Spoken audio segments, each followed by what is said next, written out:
Vamos a la palabra del Señor este día en el libro de los Hechos, capítulo 8. Los invito a que abramos nuestras Biblias, los versículos 14 hasta el 25. Siempre insisto en que ojalá tengamos cómo tomar notas, una libreta, un cuaderno, una computadora, donde podamos tomar notas de qué nos enseña el Señor. Es importante poder concretar las enseñanzas, poderlas recordar para poderlas practicar. Hago lectura del pasaje, dice así, Hechos 8, 14 al 25. Cuando los apóstoles que estaban en Jerusalén oyeron que Samaria había recibido la palabra de Dios, enviaron allá a Pedro y a Juan, los cuales, habiendo venido, oraron por ellos para que recibiesen el Espíritu Santo, porque aún no había descendido sobre ninguno de ellos, sino que solamente habían sido bautizados en el nombre de Jesús. Entonces les imponían las manos y recibían el Espíritu Santo.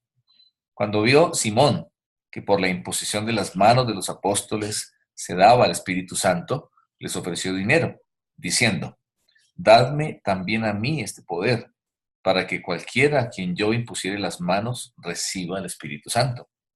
Entonces Pedro le dijo: tu dinero perezca contigo, porque has pensado que el don de Dios se obtiene con dinero. No tienes tu parte ni suerte en este asunto, porque tu corazón no es recto delante de Dios. Arrepiéntete, pues, de esta tu maldad y ruega a Dios si quizá te sea perdonado el pensamiento de tu corazón, porque en hiel de amargura y en prisión de maldad veo que estás. Respondiendo entonces Simón dijo: rogad vosotros por mí al Señor, para que nada de esto que habéis dicho venga sobre mí. Y ellos, habiendo testificado y hablado la palabra de Dios, se volvieron a Jerusalén, y en muchas poblaciones de los samaritanos anunciaron el Evangelio. Bien, es bien interesante ubicarnos aquí en este pasaje del libro de los Hechos, el capítulo 8. Como comentamos hace un par de mañanas, estamos aquí ya siguiendo el desarrollo histórico de la iglesia dentro del plan que el Señor había trazado. Desde el capítulo 1, recordemos versículo 8, cuando Él le dijo a los apóstoles, justo momentos antes de ascender al cielo, cuando estaba ahí en el monte con ellos en los últimos instantes, y les dio la gran comisión, dice Hechos 1:8, recordemos, pero recibiréis poder cuando haya venido sobre vosotros el Espíritu Santo. Esa fue la promesa que estaba desde el Antiguo Testamento. Recordemos que el apóstol Pedro en Hechos 2, cuando fue derramado el Espíritu Santo en Pentecostés, citó el pasaje del libro de Joel en el Antiguo Testamento, uno de los profetas menores, donde había sido prometido el derramamiento del Espíritu Santo. Y cuando ocurrió el Pentecostés, él en su primer mensaje, ese día, él citó Joel diciendo: esto es lo que está ocurriendo. Se está cumpliendo la promesa de Dios de enviar el Espíritu Santo. Entonces, ahí dice Hechos 1:8 y continúa diciendo el pasaje, el versículo 8 del capítulo 1, me seréis testigos en Jerusalén, en Judea, en Samaria y hasta lo último de la tierra. Ya había ocurrido los capítulos anteriores aquí del 8, esa predicación, esa proclamación, esa iglesia de Jerusalén sobre todo, dando testimonio con poder del Evangelio, había sido anunciado en Jerusalén y en Judea, y ya este momento aquí se extiende hacia Samaria. Miremos que el versículo 25, que termina nuestro pasaje de hoy, dice que no solamente Felipe, que fue el que llegó a Samaria y empezó a predicar, sino que también Pedro y Juan, que habían venido desde Jerusalén a apoyar, a reforzar el trabajo de Felipe, también de regreso dice que en muchas poblaciones de Samaria anunciaron el Evangelio. Es hermoso ver cómo entonces se van cumpliendo los planes de Dios, cómo los tiempos de Dios perfectos, el kairos de Dios viene, y hay un tiempo para todo. Hay planes en el corazón de Dios de salvación, de bendición, y esos planes se van cumpliendo en el tiempo perfecto de Dios, a la manera perfecta de Dios y a través de las personas que Él en su gracia escoge. En este caso, entonces, miremos que primero fue uno de los diáconos, Felipe, el que se fue hacia Samaria. Fue un avance del Evangelio muy fuerte. Él llegó a esta ciudad y es algo realmente extraordinario lo que leemos aquí, es algo fascinante, cómo esta iglesia era una iglesia dinámica, era una iglesia donde eran creyentes, no era la excepción, era el común, eran creyentes llenos del Espíritu Santo, con autoridad, con poder, hombres y mujeres consagrados al Señor, hombres y mujeres rendidos a Cristo, hombres y mujeres apasionados por la oración, por la palabra, por la evangelización. Eran realmente personas que estaban con el fuego del Espíritu Santo. Es lo que tenemos que clamar hoy en día para la iglesia. Lastimosamente hoy el mayor porcentaje de creyentes no tienen este perfil. Es un porcentaje bajo, relativamente mínimo, en las iglesias en general, el cuerpo de Cristo en general, que se les ve hoy esta clase de vida. Muchas veces se reduce a los pastores, líderes, un círculo, generalmente un 20%, 30%, en el mejor de los casos, de las personas en las congregaciones, que realmente se les ve una entrega, un compromiso, un fruto espiritual. Y tenemos que clamar por esto y tenemos que luchar contra esto porque no es el plan de Dios. Dios quiere una iglesia como la del Nuevo Testamento, Dios quiere una iglesia como la del primer siglo. Una iglesia, repito, dinámica, consagrada, apasionada, comprometida, donde el común sea eso, donde lo normal sea eso, ¿verdad? La vida llena del Espíritu. Lo que algunos han llamado la vida cristiana normal. No es la vida cristiana normal una vida de tibieza espiritual, una vida de inconstancia, como se le ve a algunos creyentes, donde a veces vienen a la iglesia, a veces no, a veces buscan a Dios, a veces no lo buscan, donde no se les ve un fruto espiritual. Eso no es la vida cristiana normal. Lo normal es lo que leemos aquí en la palabra del Señor. Ubicándonos un poco en el pasaje, comienza diciendo que en el versículo 14, que cuando se escuchó lo que estaba pasando en Samaria, entonces los apóstoles enviaron a Pedro y a Juan. Es interesante y me impacta y me llama la atención en primer lugar que lo que estaba ocurriendo en Samaria se escuchó. Eh, Tal vez en estos tiempos actuales donde todo es inmediato, tenemos comunicaciones instantáneas, lo que ocurre en algún lugar del mundo instantáneamente por la televisión, por internet, hoy en día a través del WhatsApp, a través de Facebook, tantos medios, todo se sabe instantáneamente. En aquel entonces no.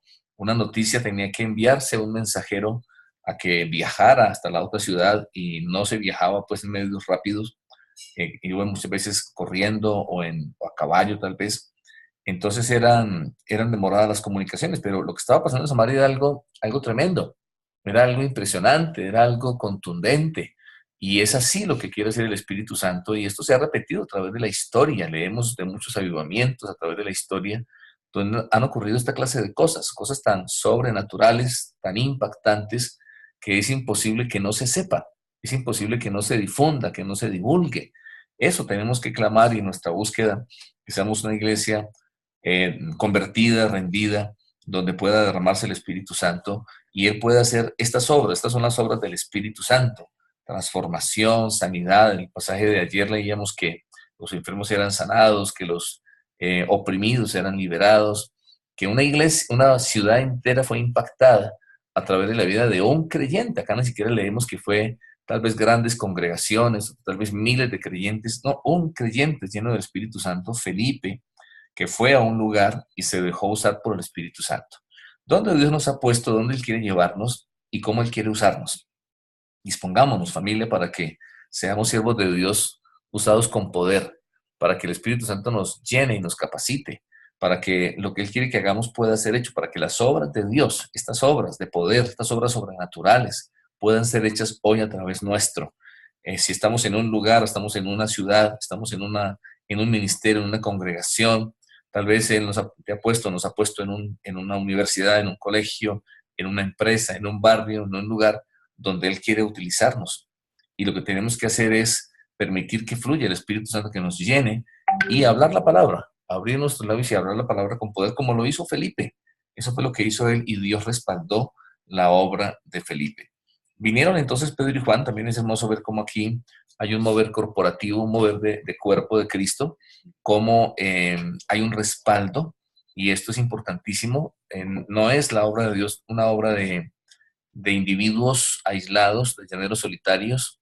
No, tiene que ser un trabajo de equipo, un trabajo de cuerpo, donde nos apoyemos mutuamente, respaldemos mutuamente. Y vinieron y entonces oraron por las personas, ministraron del Espíritu Santo, Y bueno, ahí en medio de la escena se ve este personaje llamado Simón. Leímos ayer que él era un mago y que, bueno, estaba engañando, la gente era un engañador a través de sus trucos de magia, estaba engañando a las personas. Este Simón se había convertido, leímos ayer, también se hizo creyente y él vio lo que estaba pasando y él se entusiasmó y él tuvo la ambición de tener ese poder y ofreció dinero. Qué absurdo, ¿verdad? Que fuera de contexto, que fuera, qué ridículo. Alguien ofreciendo dinero para tener el poder del Espíritu Santo. Lastimosamente se ven casos de gente que piensa que el Evangelio es asunto de negocio, es asunto de dinero, que piensa que el Evangelio, sea para dar o recibir, puede manejarse con dinero y eso es la peor de las mentiras, el peor de los engaños. Las cosas espirituales no se pueden, no tienen cómo representarse en dinero o en cuestiones materiales, ¿verdad? Son invaluables, son demasiado preciosas y sagradas. Entonces, por eso Pedro lo confronta, ¿verdad? En el versículo 20 le dice, tu dinero perezca contigo, porque has pensado que el don de Dios se obtiene con dinero. Es el don de Dios, son los dones de Dios, no se pueden comprar. Son regalos por definición, un regalo no se compra ni se merece, se recibe por gracia, inmerecidamente, y solo tiene que haber humildad y gratitud. Y bueno, es para usarlo para gloria de Dios, es para usarlo para bendición de la iglesia y para el cumplimiento de los propósitos de Dios, y no para un beneficio personal o no para un interés personal en ningún momento. Guardemos nuestro corazón que nunca caigamos en algo parecido, en una actitud de pensar que de alguna manera podríamos ofrecer, sobornar, comprar algo tan sagrado como es los regalos de Dios del Espíritu Santo para nuestra vida.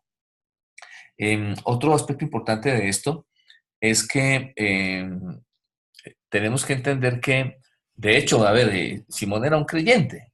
Él no tenía necesidad de comprar. Él lo que tenía que entender era que el Espíritu Santo, la presencia, eso que él estaba viendo, esa manifestación, ese poder del Espíritu Santo, como un verdadero creyente y un hijo de Dios, él podía recibirlo por gracia mediante la fe.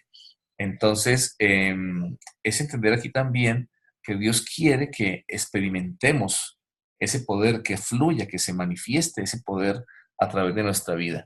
Y una importante lección aquí es que a veces las personas, como le pasó a Simón, queremos tener los beneficios, queremos tener cosas valiosas o importantes, pero a veces sin estar dispuestos a pagar el precio que eso conlleva. Alguna vez recuerdo ahora una anécdota de un famoso tenista, un hombre muy, muy reconocido, era muy, muy talentoso, y alguien viéndole practicar le decía, uy, yo quiero ser como usted, yo quiero tener ese talento, yo quiero ser así, tener esa habilidad. Y él le contestó más o menos, mire, usted no sabe lo que está diciendo, usted quiere esto, usted quiere tener que madrugar todos los días a las 5 de la mañana, usted quiere tener que practicar 6 7 8 horas diarias, usted quiere tener que practicar tanto hasta que le sangren sus manos, usted quiere tener que negarse a muchas cosas para poder tener esto. Entonces le hizo ver que eso que él tenía no fue así, así nada más, no fue sin esfuerzo. Es decir, hay un precio que pagar y en este caso del Espíritu Santo, como estamos viendo aquí, no es un precio de dinero, sino es el precio de la rendición. El Espíritu Santo llena a quien se rinde, a quien entrega su vida. Es el resultado de la consagración. A esas personas llena el Espíritu Santo. Necesitamos negarnos a nosotros mismos, necesitamos rendirle nuestra vida a Él y buscarlo, una vida de búsqueda, una vida de conversión, de arrepentimiento, de consagración, son necesarias para que el Espíritu Santo pueda llenar nuestra vida y nos pueda utilizar. ¿Qué hacer cuando hemos cometido un error, hemos caído en un engaño? Si es que nos pasara, Dios nos guarde como Simón. Dice el versículo 22, le dijo Pedro a Simón, arrepiéntete, pues de esta tu maldad, y ruega a Dios, si quizá te sea perdonado el pensamiento de tu corazón. ¿Sí? Bendito sea el Señor, siempre hay misericordia, y cuando fallamos, cometimos un error, siempre podemos arrepentirnos, tomar la decisión de volvernos a Dios, reconocer nuestras fallas y experimentar gracia y perdón de parte del Señor. Así fue con Simón, él reconoció, me parece de resaltar la actitud de Simón en el 24, Respondiendo Simón dijo, rogad vosotros por mí al Señor. Él no tomó tal vez una postura en ese momento de defenderse o de justificarse o algo parecido, sino que aceptó su error y pidió que oraran por él, pidió que rogara por él.